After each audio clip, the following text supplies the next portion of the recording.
지금 모든 분들이 네. 야 대법원까지 갔는데라고 얘기하는 맞아요. 거는 1심에서 유죄, 2심에서 유죄, 3심에서 유죄 받았는데 뭐 할 맞습니다. 말이 많아 이러는 거거든요. 네. 그게 아니에요. 그 네. 판결문은 코미디 대본입니다. 아, 배춧잎 투표용지는 결정적인 증거입니다. 그 판결문 2020 수 3개월 판결문은 저도 맨날 얘기하는 판결문이거든요. 사실은 저 같으면 그 판결문 나오는 날 재판 날 되게 기대하셨을 것 같거든요. 이거는 우리가 이긴다 이렇게. 근데 아닌 결과가 나왔잖아요. 판결 받으셨을 때 심정이 어떠셨는지. 네. 네. 우리는 개선 장군처럼 들어갔습니다. 박주현 네. 변호사랑 이제 중간에 만나가지고 네네. 같이 들어갔는데, 그때까지도 많은 일이 있었죠. 그 부정선거 그 0.39, 0.39, 0.39 세 개의 이상한 숫자가 나왔을 때, 이건 맞아요, 부정이라는 맞아요. 걸 제가 아, 확신을 맞아요. 네, 네. 하고 이제 유정화 변호사의 이제 또 눈물이 있습니다. 그리고 이제 한번 같이 해보시죠. 이런 얘기가 있었습니다. 그래서 이거를 당선 무효 소송을 해야 되겠다라고 해서 거기까지 가져가는 게 힘들었고, 네. 다음에 6개월 만에 해야 되는 걸 안 해주면서 1년 2개월 동안이나 끌다가 음, 재검표를 하는 그 과정, 네. 다음에 이제 재판을 1년 뒤에 시작을 하더라고요. 시작을. 6개월 안에 끝나야 되는 거를 네네. 첫 번째 재판을 1년 뒤에 하더라고요. 예. 그리고 그 2개월 있다가 재검표를 했습니다. 네. 재검표를 해서 나온 많은 증거들을 또 의뢰하는 과정에 그런 아픔 뭐 이런 걸 다 겪고, 그러면서도 제 마음속에 있었던 것은 네. 최후의 보루 대법관들은 우리의 네. 목소리에 귀를 기울여 줄 것이다. 안 그러면 네. 우리 사회가 다 망한 것인데, 지금까지 예. 끌고 나왔다는 것은 이 네. 사람들 네. 빛과 소금이 될 수 있는 역할을 해주는 사람들이 있을 것이다라는 예. 큰 기대였고, 다음에 수많은 실물 증거, 통계적인 증거, 증언들이 있었기 때문에 네. 이거는 도저히 질 것이라고 상상을 못했었죠. 음. 그런데 거기서 그 조재현 대법관이 그걸 네. 채 읽지도 못했어요. 뭐야! 이런 좀 난리를 쳐가지고, 자, 그거는 저기 뭐야, 인쇄물로 대신합니다. 이러면서 도망같이 나갔습니다. 그게 무슨 도망갔어요. 말씀이세요? 읽는데 막 사람들이 항의하고 그런 거예요? 그렇죠. 아. 난장판이 됐죠. 난장판. 그러니까 아, 진짜요? 기각한다. 예, 기각한다. 이 말이 나오는 순간 그냥 네. 기각한다 한마디 하고, 그러니까 난리가 났습니다. 와, 뭐야 이러면서 난리가 났어요. 그러니까 읽지를 못하고 그 앞에 있는 그 저기한테 내 목소리가 들려? 이런 것만 확인한 다음에 예. 기각한다 요 얘기하고, 네. 다음에 저 인쇄물로 대신한다 이 얘기를 예. 이 얘기 들려 이러면서 인쇄물로 대신합니다. 이런 다음에 놓고 도망갔습니다. 읽질 않았어요. 읽질 않았다고요. 그때 우리들은 분노와 허탈감에 젖어 있었죠. 저는 도저히 믿을 수가 없었습니다. 그 판결문을 이제 나중에 이제 받아봤을 때 그 예. 판결문은 코미디 대본입니다. 아, 코미디 그렇군요. 대본이에요. 한 네. 세 가지 점만 가지고 얘기를 네, 하면, 말씀해 주세요. 그 전에 세 가지 점 얘기하기 전에 예. 지금 많은 사람들이 예. 야 대법원까지 가가지고 판결이 난 걸 안 받아들이면 어떻게 그 해?라고 얘기를 얘기를 합니다. 오늘도 엄청 많이 했어요. 자, 그러면 얘기를 해주세요. 제가 여쭤볼게요. 우리 예. 박세범님은 네. 이제 대법원이니까요. 네. 제가 이걸로 해서 재판을 3번 받은 거죠? 아, 저는 알고 있습니다. 저 알고 처음엔 그런 줄 계시는구나. 알았는데 공직선거법은 거봐요. 대법원 한 번만 한다는 거봐요. 거를. 그런 줄 네. 알았다고 그러시잖아요. 아, 다 그렇게 그러니까 알아요. 대법원이라고. 예. 지금 모든 분들이 예. 야 대법원까지 갔는데라고 얘기하는 거는 맞아요. 1심에서 유죄, 2심에서 유죄, 3심에서 유죄 받았는데 뭐 할 맞습니다. 말이 많아 이러는 거거든요. 맞아요. 그게 아니에요. 맞아요. 그거는 선거는 임기가 있는 거기 때문에 예. 임기 4년 안에 맞춰야 되는데, 가짜 당선자가 계속 있으면 안 되니 예. 6개월 만에 끝내라. 예. 6개월 만에 너희들이 선거 결과에 대해서 이의가 있으면 손을 들어라. 네. 그러면 언제고 우리는 네. 가장 똑똑한 사람들로 하여금, 그게 누구예요? 음. 대법관들로 하여금 네. 가장 빠른 시기에, 그게 얼마예요? 네. 6개월 안에 예. 해주겠다. 맞습니다. 라고 생각을 해서 대법원에 맡기는 겁니다. 그럼 그 네. 사람들은 목숨 걸고 6개월 안에 끝내줬어야 돼요. 근데 그걸 27개월, 6개월이면 옛날 방위 근무하는 때예요. 방위 들어갈 줄 알고 했는데 예. 27개월 현역으로 끝냈어요. 이건 말이 안 되는 거고요. 그 사람들이 그렇게 함으로써 저는 3번의 공정한 재판을 받을 수 있는 헌법적인 권리를 박탈당한 겁니다. 자, 그렇게 예예. 됐는데 그 사람들한테 맡겼을 때 세 가지 점, 그 판결문의 세 가지 점이 그 코미디 대본이었다고 생각하는 게, 첫 번째 뭐라고 예. 하냐면 이게 예예. 있어요. 선거 무효 조정은 네. 이 선거로 당선돼서 지금 국회에서 활동하고 있는 300명의 국회의원들이 있기 때문에 네. 문제 제기를 할 때 매우 신중하게 제기해야 한다. 이렇게 써 있어요. 네네. 그게 뭐예요? 우리는 지금 300명 있는 저 국회의 권위 때문에 이 문제에 대해서는 판단하지 않겠다라는 항복 문서하고 똑같은 거예요. 그게 첫 문장에 있습니다. 아, 판결문에요? 판결문에 그게 있어요. 두 번째, 네네네. 배춧잎 투표 용지가 있습니다. 배춧잎 투표 용지. 네. 배춧잎 투표 용지는 이거는 결정적인 증거입니다. 예. 결정적인 증거인데 배춧잎 투표 용지는 사전 투표인데 네. 사전 투표지는 사전 투표소에서 프린터로 출력이 되도록 돼 있어요. 맞아요. 그런데 지금 그 배춧잎 투표 용지가 나온 것은 네. 인쇄소에서 삼색 인쇄기로 뽑아냈다는 증거가 그 안에 그냥 고스란히 들어있는 겁니다. 그러니까 그것은 사전 투표소에서 나온 게 아니라는 결정적인 아, 증거입니다. 나올 수가 없어요? 없어요. 뭐 이상하게 그건 이제 잘 설명하던데? 모르시죠? 네, 예, 설명이죠. 이것까지 그러니까 아직 깊이 못 봐가지고. 네. 아, 그렇구나. 그러니까 이 저 사전 투표지는 두 장이 한꺼번에 나오는데요. 네. 하나는 지역구 투표지가 나와요. 민경욱 뭐 이렇게 써 있는 예, 예. 하얀 종이가 싹 나옵니다. 네. 그게 다 되자마자 싹 잘려요. 네. 찰칵하고 잘립니다. 네, 네. 잘린 다음에 전체 다 녹색으로 착착착착하고 녹색으로 쫙 뿌리면서 네. 다음 장 비례대표 용지가 네. 인쇄가 됩니다. 네. 근데 두 개가 한꺼번에 나왔어요. 예. 잘리고 저쪽 잘리고 나와야 되는 것이 네. 하나로 나왔습니다. 여기에 이제 궤변들이 많습니다. 궤변 다 맞는 게 아니에요. 네. 그 저 웨더 카르텔을 보면 자세하게 나옵니다. 아, 자, 그런 다시 봐야겠다. 예. 예, 그 부분이 굉장히 결정적인데 네. 이 대법관들이 뭐라고 썼냐면요. 저 판결문에 네.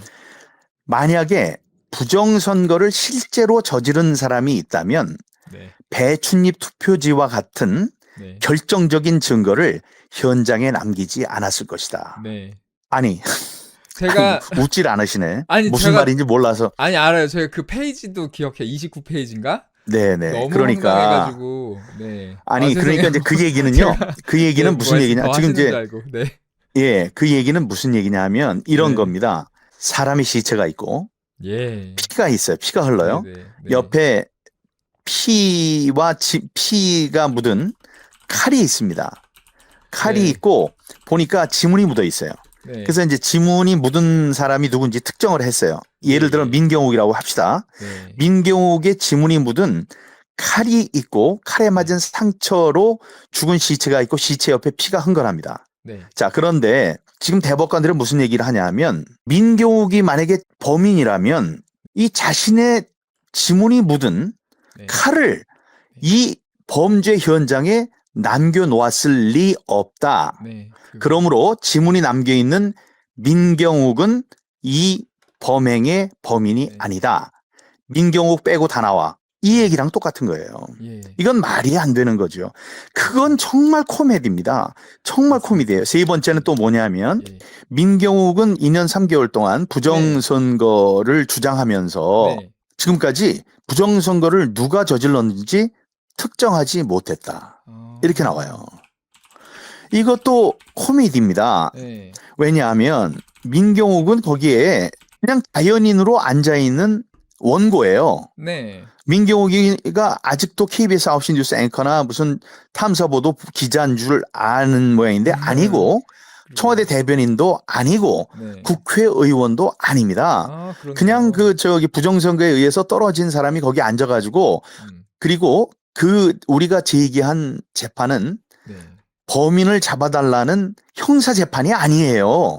민사 재판입니다. 네, 네. 민사 재판에서 판단해야 하는 것은 네. 이것이 제대로 된 선거였느냐 아니었느냐만 판단하면 되는 거예요. 맞죠. 그런데 거기에다 대고 뭐라 그러냐면 저기 앉아있는 민경욱이 지금 범인을 데리고 오지 못했다. 누군지 특정하지 못했다. 그러므로 네. 이것은 부정선거는 없었다. 이렇게 얘기합니다.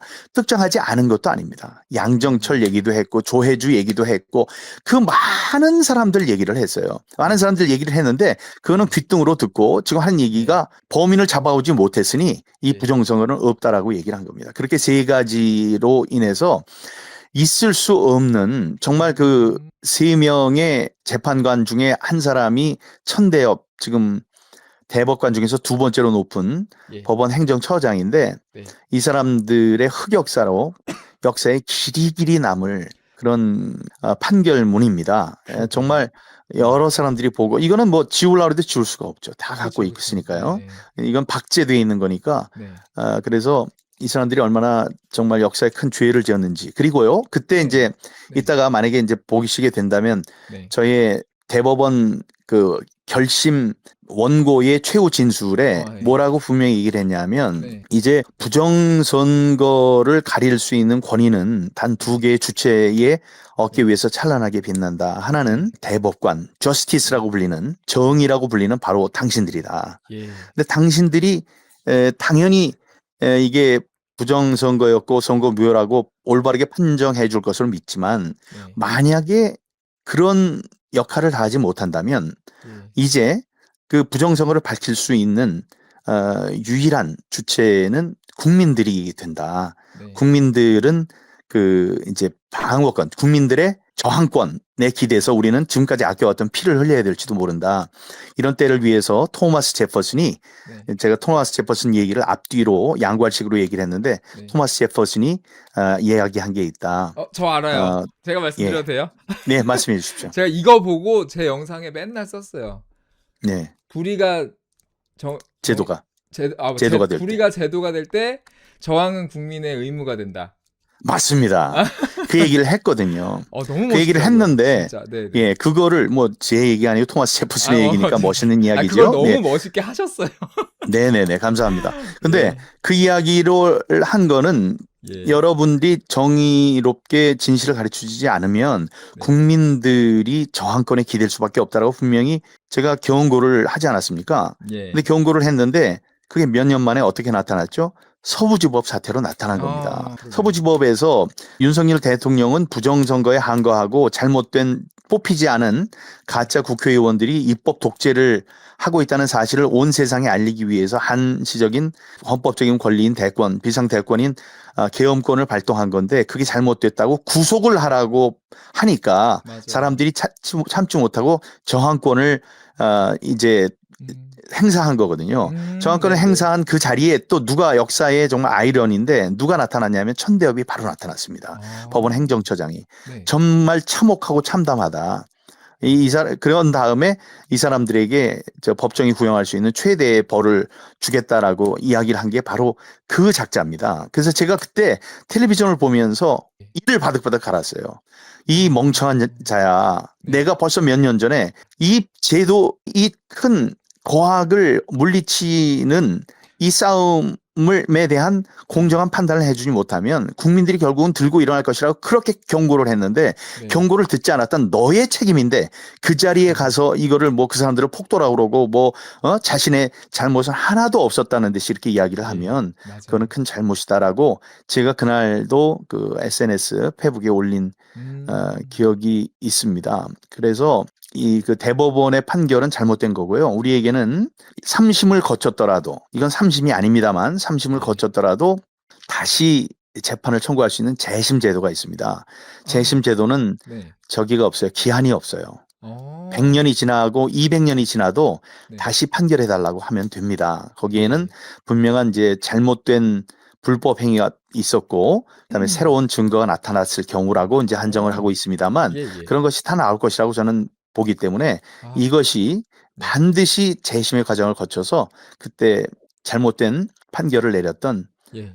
그 재판관들, 대법관들이 마치 이완용처럼 그 두고두고 동문들과 자기 가족들과 후손들에게 부끄러운 이름으로 기억될 날이 반드시 올 것이라고 저는 확신하고 있습니다. 이건 우리 선거제도가 고장이 났다는, 그것도 심각하게 고장났다는 신호입니다. 이렇게 유린된 선거제도를 그냥 믿어달라고 하기에는 사태가 너무나도 심각합니다. 우리 국민은 헌법이 보장하는 완벽한 자유민주주의를 누릴 권리가 있습니다. 이런 범죄 행위를 모른 척해서는 안 됩니다. 그것은 정의가 무엇인지 혼란스러워하는 사회에 대해 오직 양심과 법령이 명령하는 바에 따라 분명한 이념적 표들을 제시하는 대법관님들의 고귀한 사명에 어긋나는 일입니다. 고장난 민주주의 체제를 고칠 수 있는 권위는 이제 단 두 개의 주체의 어깨 위에서 찬란하게 빛납니다. 그 하나는 바로 저스티스, 정의라고 불리는 여러분 대법관들이십니다. 여러분들의 힘과 권능으로 고장난 선거제도를 바로잡는 무혈 시민혁명을 완성시켜 주십시오. 여러 대법관님들의 의로운 판결을 우리들은 고대하고 있습니다만 불행히도 그것이 불가능하다고 판단될 때 우리는 또 다른 주체인 민주 시민들의 힘에 기대며 그동안 아껴두었던 피를 흘려야 할지도 모릅니다. 불의가 제도가 될 때 저항은 국민의 의무가 된다. 억울하게 징계받은 분들을 위한 기금을 좀 모아보려고 합니다. 그래서 저분들 일단 변호사 비용 같은 거 들어갈 거고 뭐 여러 가지 비용들이 있을 거 아니에요. 그래서 어떻게든 우리가 저분들한테 힘을 줘야 될 것 같다. 그러니까 뭐 당장 돈 뭐 얼마 변호사 비용 이거보다도 국민들이 이렇게 응원해 주고 있다라고 해 드려야 될 것 같아가지고 아니 군인대가 무너지면 끝난 거야 우리나라는. 근데 국가가 지켜줘야 되는데 국가에 충성한 군인들을 국가가 버렸어요. 그래서 국민들이라도 좀 지켜줘야 될 것 같아가지고 뭐 금액보다도 또 참여자가 많아도 의미가 있는 거니까 해주시면 제가 여기다가 내역을 전부 다 계속 올리고요. 그 금액도 제가 전부 다 어떻게 쓰는지 다 말씀드릴게요. 지금은 뭐 변호사 비용이나 뭐 이 정도밖에 잘 모르겠는데 여러분들하고 같이 상의해가지고 잘 쓸 테니까 제가 개인적으로 뭐 쓰거나 그런 일은 절대 없으니까 그런 거는 의심하지 마시고 같이 해주셨으면 좋겠습니다. 이렇게 해서 돈을 지원해 드리려는 것도 있지만 여론을 만들어야 돼. 여론을 만들면 금액이 만약에 커져봐. 이것도 금방 이슈 된단 말이에요. 그러니까 사람이 많아도 그렇고. 그래서 제가 이걸 잘 해갈 테니까 근데 좀 이게 될까 말까 걱정했는데 너무 좋네요. 감사합니다.